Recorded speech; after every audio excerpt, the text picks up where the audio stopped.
Hi my dear friends, welcome back to my YouTube channel. ఈరోజు మీకు ఉసిరికాయ పచ్చడి పెట్టే విధానం మీకు చూపిస్తానికి మేము ముందుకు వచ్చానండి. ముందుగా మనం ఒక 100 గ్రాముల చింతపండు తీసుకొని మరిగే వేడి నీళ్ళలో నానబెట్టుకోవాలండి. ఆ తర్వాత ఉసిరికాయలు ముందుగా మనం కడిగి ఆరబెట్టిన తర్వాత వాటికి ఘాట్లు పెట్టుకోవాలండి. ఆ తర్వాత ఒక కడాయి పెట్టుకొని ఒక స్పూన్ మెంతులు, ఒక 3 స్పూన్ల దాకా ఆవాలు వేసుకొని వేయించుకోవాలండి. బాగా మంచిగా వేయించుకున్న తర్వాత మళ్ళీ కడాయి పెట్టుకొని అందులో మనం ఉసిరికాయలు వేయించుకోవడానికి తగినంత ఆయిల్ వేసుకోవాలండి. మనం ముందుగా ఏదైతే ఘాట్లు పెట్టుకుని ఉంచుకున్నామో ఆ ఉసిరికాయలు మనం ఆయిల్లో వేసుకొని బాగా వేయించుకోవాలండి. వేయించుకుంటే మంచిగా టేస్ట్గా ఉంటుందండి పచ్చడి.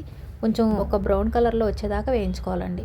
బాగా వేయించుకొని తీసేసుకోవాలండి. పక్కకు తీసుకున్న తర్వాత మళ్ళీ ఇంకొక వాయి వేసుకొని మళ్ళీ వేయించుకోవాలండి. ఆ తర్వాత ముందుగా మనం ఏదైతే నానబెట్టామో చింతపండు దాన్ని గుజ్జు తీసి ఓ పక్కన పెట్టుకోవాలి. ఆ తర్వాత ముందుగా గుజ్జు తీసి పక్కన పెట్టిన తర్వాత మనం ముందుగా ఏదైతే కడాయిలో నూనె ఉందో అందులో కొంచెం జీలకర్ర, ఆవాలు, ఎల్లుల్లిపాయలు మరియు ఎండుమిర్చి వేసుకొని కొంచెం కరివేపాకు కూడా వేసుకోవాలండి. వేయించుకున్న తర్వాత ఈ యొక్క తాలింపు అనేది ముందుగా మనం చేసేసుకొని పక్కన పెట్టుకోవాలండి. ఎందుకంటే అది చల్లార్చి పెట్టుకోవాలండి. ఒక కడాయి పెట్టుకొని అందులో కొంచెం ఆయిల్ వేసుకొని ఆ తర్వాత మనం ఏదైతే చింతపండు గుజ్జు తీసి పెట్టామో అది వేసి బాగా ఉడికించుకోవాలి మై డియర్ ఫ్రెండ్స్. ఉడికిన తర్వాత అది బాగా దగ్గరికి రావాలండి. దగ్గరికి రాకపోతే మళ్ళీ పచ్చడి ఖరాబ్ అవుతుందండి.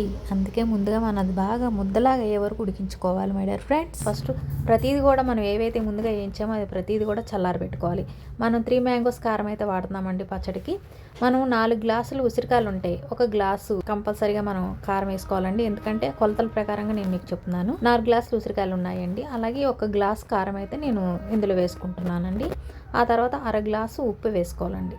అర గ్లాస్ ఉప్పు వేసుకున్న తర్వాత మనం ముందుగా ఏదైతే మెంతులు, ఆవాలు అయితే మిక్సీ పెట్టుకున్నామో అవి కూడా వేసేసి అందులో ఆ తర్వాత తాలింపు ముందుగా పెట్టుకొని ఉంచుకున్నాం కదండి, అది కూడా అందులో వేసి బాగా కలపాలండి. ఇవన్నీ మంచిగా కలిపి పెట్టుకోవాలండి. ఎందుకంటే ఉసిరికాయకి కూడా మనకు మంచి కారము, ఒక ఆవపిండి, మెంతిపిండి మంచిగా తగలాలండి. తర్వాత మనం ఒక డబ్బా తీసుకొని ఆ డబ్బాలో మనం ఇది మొత్తం వేసుకొని ఒక మూత పెట్టేసి పక్కన పెట్టుకోవాలి మై డియర్ ఫ్రెండ్స్. ఎందుకంటే 3 days దాకా మనం దాన్ని ముట్టే పని లేదండి. బాగా ఊరికి మంచిగా అది ఒక ఆయిల్ అంతా మనం పైకి కిందకని మొత్తం కలుపుకోవాలండి. తర్వాత మనకి ఏమైనా ఉప్పు సరిపోలేదు అనిపిస్తే మరి ఉప్పు వేసుకొని తర్వాత ఆయిల్ కూడా సరిపోకపోతే ఆయిల్ కూడా మళ్ళీ వేసుకోవచ్చు మై డియర్ ఫ్రెండ్స్. కానీ చాలా టేస్టీగా ఉండే ఈ యొక్క ఉసిరికాయ పచ్చడి అంటే చాలా అందరికీ ఇష్టమండి. ఎందుకంటే ఇది ఎక్కువ కార్తీక మాసంలో దొరుకుతాయి కాబట్టి మీరు కంపల్సరీగా వాడండి. ఎందుకంటే ఈ యొక్క పచ్చడి వల్ల మనకి చాలా లాభాలు ఉన్నాయి మై డియర్ ఫ్రెండ్స్. లైక్ చేయండి, షేర్ చేయండి, సబ్స్క్రైబ్ చేసుకోండి. Bye friends.